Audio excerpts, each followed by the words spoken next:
Ce catalogue à la romaine est le produit du travail de deux musées, le musée archéologique du Val d'Oise et le musée Arkéa à Louvre, autour de deux expositions qui ont été conçues par chacun des deux musées. Donc l'exposition Construire malin, construire romain a été réalisée par le musée archéologique du Val d'Oise autour de la construction publique, notamment des temples.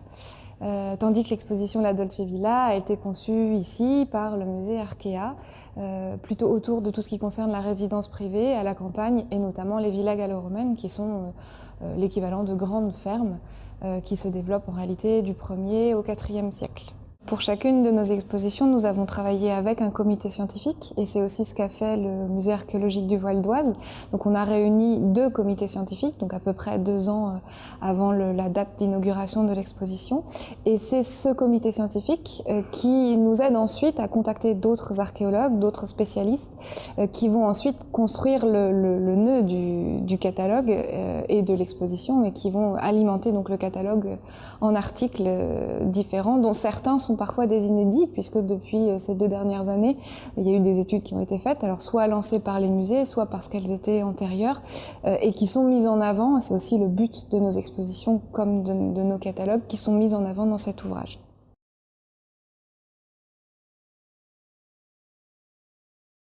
En ce qui concerne les habitudes de vie, le quotidien et donc finalement ce qui relève plus de l'exposition La Dolce Villa, on ne peut pas vraiment parler de révolution brutale. D'abord parce que avant la conquête romaine, il y avait déjà en Gaule des contacts enfin les Gaulois avaient déjà des contacts avec les Romains, des contacts économiques, marchands, mais qui ont permis aussi la pénétration de différents éléments de la culture romaine en Gaule. Après la conquête, évidemment, il y a énormément de changements, mais qui se font progressivement. Et ça, on le voit en archéologie, alors à travers les objets qui sont montrés dans l'exposition ou à travers les interventions des archéologues dans les articles du catalogue. On voit que petit à petit, il y a une culture romaine qui pénètre de plus en plus à l'intérieur de la Gaule, mais ça ne se fait pas de façon brutale. En ce qui concerne d'ailleurs les villas elles-mêmes, donc le terme de villa est un mot latin qui recouvre une réalité même archéologique en Italie et qui recouvre une réalité tout autre en Gaule, puisque ce sont effectivement de grandes fermes comme en Italie, mais l'organisation, les plans en sont différents, ils sont même propres à la Gaule du Nord. On a une organisation en 2 cours, donc une première cour dans laquelle se situe notamment le bâtiment résidentiel qui est la pars urbana, et une deuxième cour plus grande dans laquelle s'organise toute la vie autour de la culture, la ferme, l'agriculture, qui est la pars rustica. Et cette organisation existait déjà dans les fermes aristocratiques gauloises, donc on a à la fois là des éléments notamment de techniques de construction qui vont arriver de Rome, une organisation qui existait déjà avant.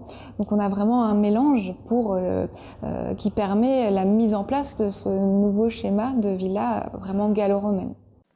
Pour la construction monumentale publique, il y a de vraies transformations. Les anciens fanums, par exemple, deviennent des temples dans lesquels on vient prier des divinités romaines, à côté d'autres divinités gauloises romanisées, donc comme l'indique Jean-Pierre Adam dans son article dans le catalogue. D'autres édifices émergent et sont totalement nouveaux, comme les édifices de spectacle. À Joninville, on a un théâtre qui peut accueillir jusqu'à 4000 personnes, donc c'est des édifices monumentaux. On a des thermes qui apparaissent dans certains complexes monumentaux gallo-romains. Donc là, on a de nouvelles structures, de nouvelles infrastructures qui naissent, qui n'étaient pas présentes à l'époque gauloise. Et puis surtout, on a des monuments qui sont pérennes. On a des monuments vraiment très importants en termes de dimension et en termes de matériaux utilisés. Et ça, c'est assez nouveau.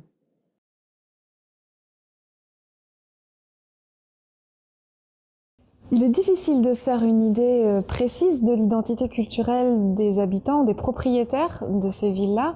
Pour plusieurs raisons, mais la première, c'est surtout qu'on n'a pas de texte ou très peu de textes sur eux. Ce sont des textes antiques, mais qui sont souvent très partiels ou très partiaux.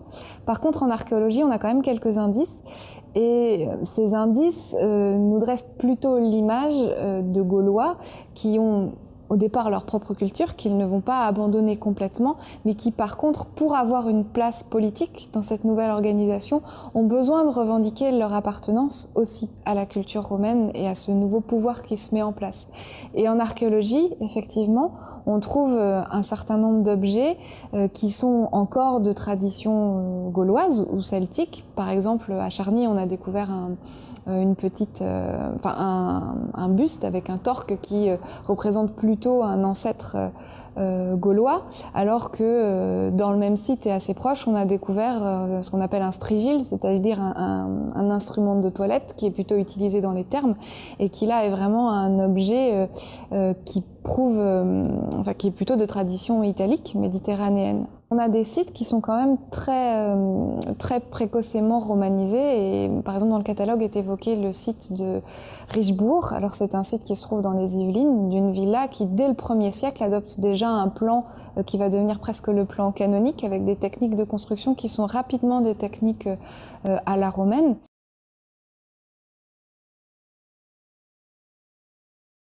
Les thermes publics ou les bains privés n'existaient pas avant l'arrivée des Romains. Donc là, il s'agit vraiment de l'importation d'une nouvelle pratique, ce qui fait forcément le système de chauffage par hypocauste, c'est-à-dire de chauffage par le sol, avec un air chaud qui remonte également dans les murs, est vraiment calqué du savoir-faire et de l'ingéniosité des Romains.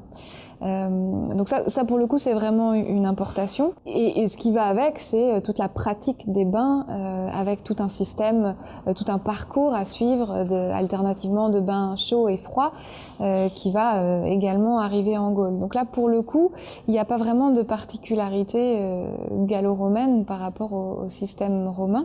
Par contre il y a nécessairement des adaptations notamment aux ressources locales, aux ressources en eau par exemple, et puis en termes de taille l'article d'Alain Boué d'ailleurs qui se trouve dans ce catalogue montre bien qu'il y a des grosses différences de taille suivant les sites et notamment en Île-de-France on a vraiment des thermes qui sont relativement petits par rapport à ce qu'on peut même trouver dans le sud de la Gaule.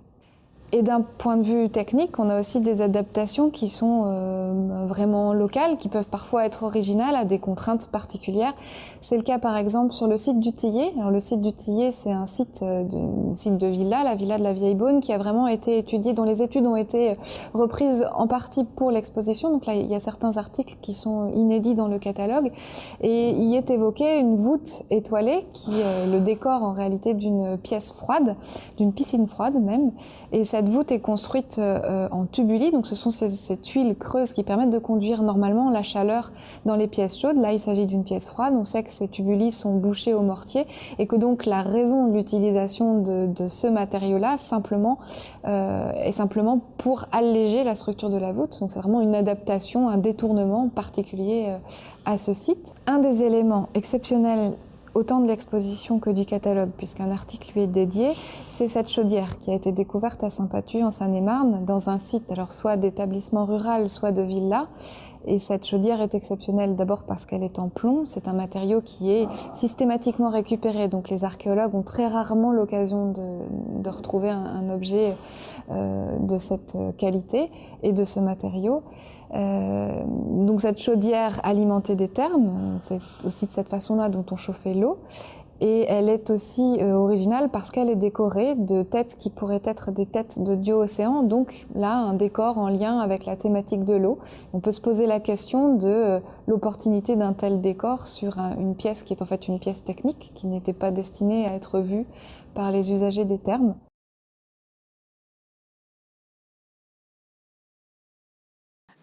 Concernant les décors muraux, on ne peut pas simplifier en affirmant que mosaïque et marbre sont à Rome ce que enduit peint et fresques sont à la Gaule du Nord. En fait, même si les décors de mosaïque sont assez peu présents dans la Gaule du Nord, on en découvre quand même quelques fragments. On a trouvé par exemple à Beaumont-sur-Oise ou à Genainville des tesselles de mosaïque. Alors peu, certes, c'est pas visiblement un décor particulièrement recherché, mais on ne peut pas dire en attendant que c'est complètement absent du nord de la Gaule.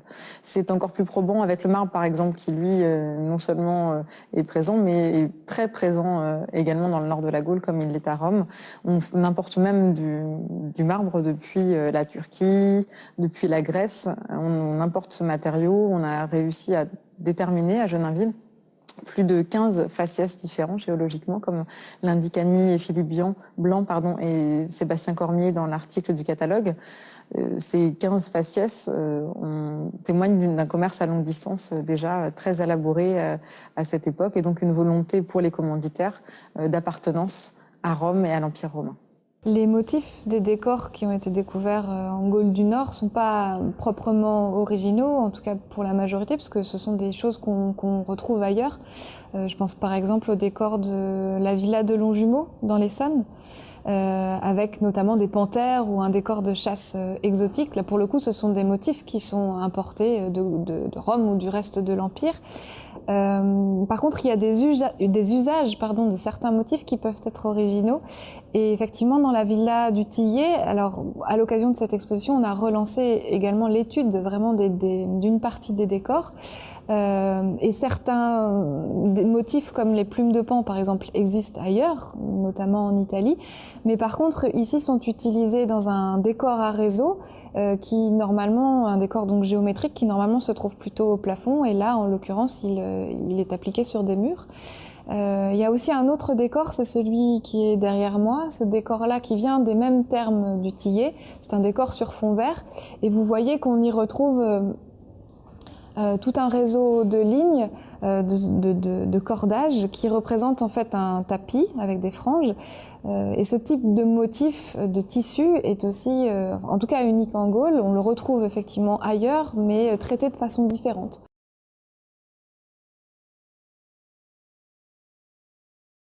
La diversité des métiers et des outils découverts sur les chantiers gallo-romains montre une grande spécialisation des différents métiers et visiblement une qualification des ouvriers de la construction. La question qui subsiste, c'est qui sont ces ouvriers? Est-ce qu'on a des ouvriers gaulois? Est-ce qu'on a des ouvriers gallo-romains? Donc plutôt, est-ce qu'on a des ouvriers romains qui itinèrent sur le territoire? Est-ce qu'on a des ouvriers gallo-romains qui eux-mêmes itinèrent sur le territoire? Visiblement, c'est ce que tend à dire Jean-Pierre Adon dans l'article. On a des artisans gallo-romains qualifiés qui n'ont rien à envier aux artisans romains. La nouveauté, c'est l'innovation technique dont ils font preuve et qui, elle, est issue du monde romain. Des éléments de réponse peuvent se trouver à partir d'études, notamment celle de Véronique Gaston-Brunet, qui a travaillé sur les 4 sites du corpus présentés dans l'exposition, donc le Champ-Lieu dans l'Oise, le Pont Sainte-Maxence, mais aussi le Vieil-Évreux dans l'Eure, ou encore Genainville dans le Val d'Oise. Elle y trouve dans la sculpture notamment des éléments très proches entre ces 4 sites, et notamment une stylistique hellénisante assez proche, avec des iconographies quasiment identiques entre ces 4 sites. Et ces constats aident à peut-être proposer l'option de l'itinérance de ces ouvriers sculpteurs sur le territoire. Dans la construction monumentale gallo-romaine, on voit en fait une vraie standardisation des différents matériaux de construction. Et là où ça se vérifie le mieux, c'est en effet avec les briques ou entre autres la tuile. On voit une production, on pourrait presque dire quasi industrielle, elle est en tout cas très standardisée, comme l'indique Arnaud Coutla dans son article et dans le catalogue. On voit bien sûr des variantes entre les matériaux utilisés, les lieux de production et les lieux d'utilisation de ces tuiles, mais une constante, c'est la forme de ces tuiles. On a toujours l'association d'une tuile plate, la tegula, et d'une tuile canal, l'imbrex, et donc une forme très standardisée à la fois à la production et à la fois dans l'agencement, dans la mise en œuvre. Est-ce qu'on peut dire que les résidences privées et les constructions publiques ont été toutes les deux romaines à la romaine de la même façon? C'est pas toujours facile de répondre à cette question, mais ce qui est certain, c'est en ce qui concerne le domaine des résidences privées et plus particulièrement des villas, du coup pour ce qui concerne l'exposition La Dolce Villa, la réponse est forcément plus nuancée parce que là on touche vraiment à la sphère de l'intime, à la vie quotidienne et on bouleverse pas ses habitudes et ses mœurs aussi facilement et du jour au lendemain. Donc comme on l'a vu dans les différents domaines, il y a nécessairement une adaptation progressive et puis une interpénétration entre des éléments qui sont complètement hérités de la tradition gauloise et puis des éléments culturels ou des pratiques qui viennent et qui entrent de plus en plus dans cette Gaule qui est devenue romaine. Et là, on peut vraiment parler on peut vraiment utiliser le terme d'acculturation mis en avant par Alain Ferdière et notamment dans le catalogue, parce qu'il y a vraiment la création d'une nouvelle culture gallo-romaine et qui est très visible dans les résidences privées. Peut-être qu'elle l'est plus d'ailleurs que dans les constructions publiques.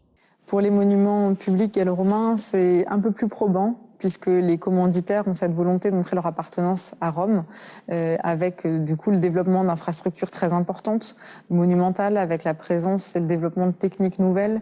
La présence entre autres de marbre au Dents du Pin est très significative. Cela ne veut pas dire qu'on n'a pas de traces encore de la culture gauloise. On voit par exemple à Genainville, à travers 2 sculptures, cette présence encore forte de cette culture. On a une sculpture en pierre d'un dieu accroupi avec une stylistique très gauloise, ou une tête en tôle de bronze également de facture très, très proche de l'art gaulois. Donc c'est de la même manière dans les temples, on peut prier Mercure qui est un dieu romain à côté de Rosmerta qui est une divinité gauloise romanisée.